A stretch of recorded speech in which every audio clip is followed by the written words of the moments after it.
Hello, everybody. My name is Deetra Huntington.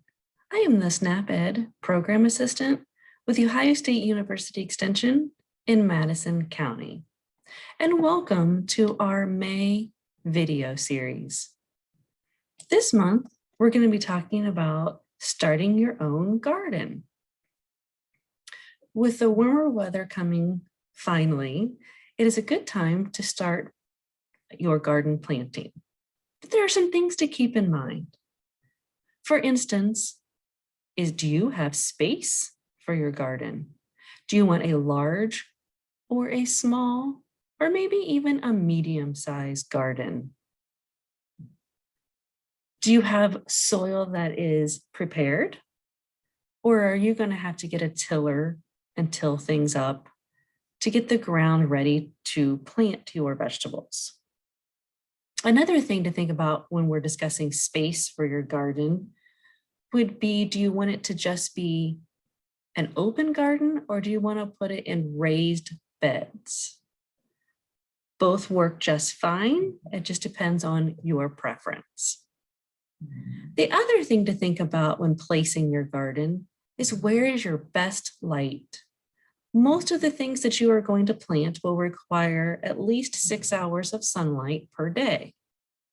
So you're going to want to find a space that has plenty of sunlight. Are there trees or other objects blocking the sun that will be near where you're planning to plant? Another thing to think about is, what will you eat?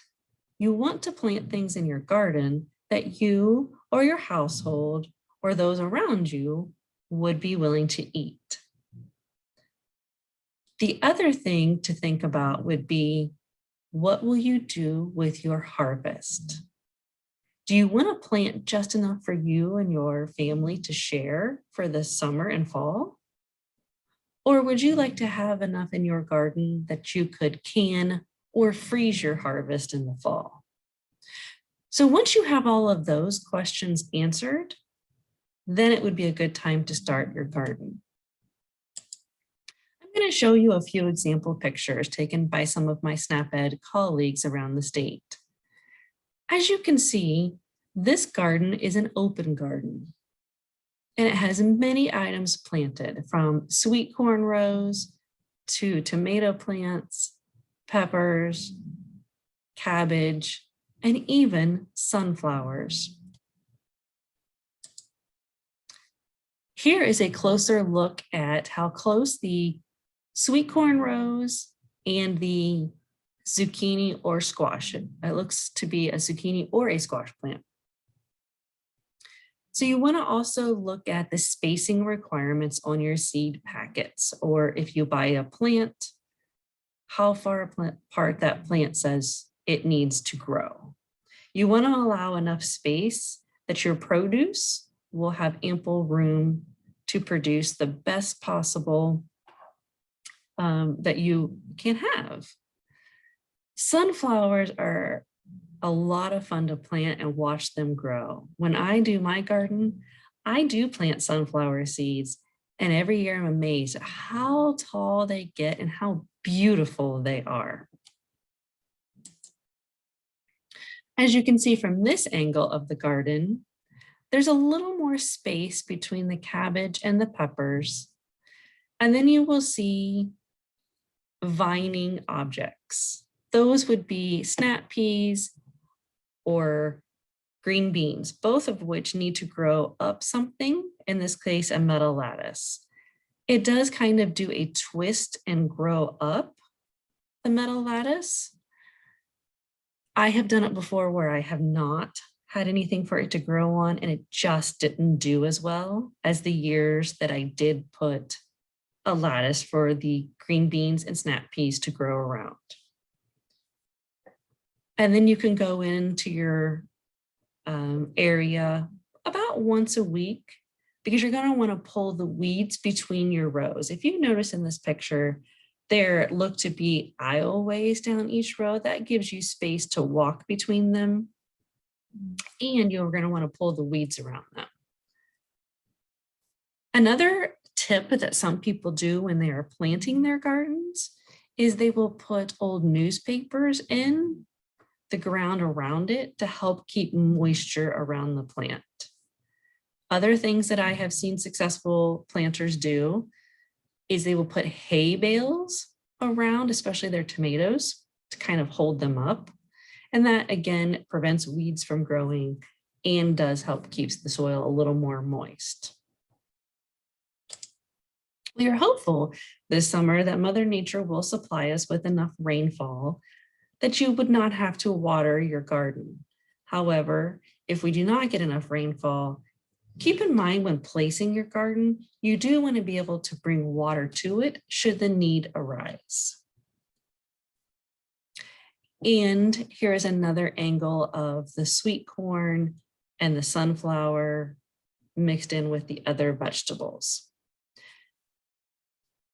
So when you plant your vegetables, keep in mind that what am I going to do with my harvest? Are you going to freeze it? Are you going to can it? Or are you just going to eat everything or share your produce with friends and neighbors and family? All are acceptable. It's just a matter of, you might want to keep that question in your mind when you're planting your seeds or your plants. So what can I do with all these things that I have planted? I'm kind of tired of the same old, same old. So I would encourage you to check out celebrateyourplate.org for fabulous recipes that are WIC friendly. On this website, you will find plenty of great ideas to use your produce from your garden into some new recipes. For example, summer salsa. This looks delicious, and it uses some produce grown from a garden. And as you can see on the picture of the plate, you can use sliced zucchini, celery, or some corn tortilla chips to dip in to eat your summer salsa. The recipe is a really nice one. It's not too complicated. The ingredients call for a medium zucchini, 1 onion, 3 Roma tomatoes, 1 jalapeno, which would be optional, 4 cloves of garlic, some fresh cilantro or parsley that can also be grown in your garden, a little hint of salt, and then lemon or lime juice. Now with the jalapeno, some people prefer to put gloves on when cutting the pepper. This will prevent you from taking your fingers to your eyes and then going, ouch, that burnt. The other thing with your jalapeno to keep in mind, if you do use it, if you remove the seeds from the jalapeno, it takes the heat away. If you leave the seeds of the jalapeno in, your dish will be more spicy. So please remember, before you begin, to wash your hands with soap and warm water for at least 20 seconds. Also wash all of your surfaces and your vegetables.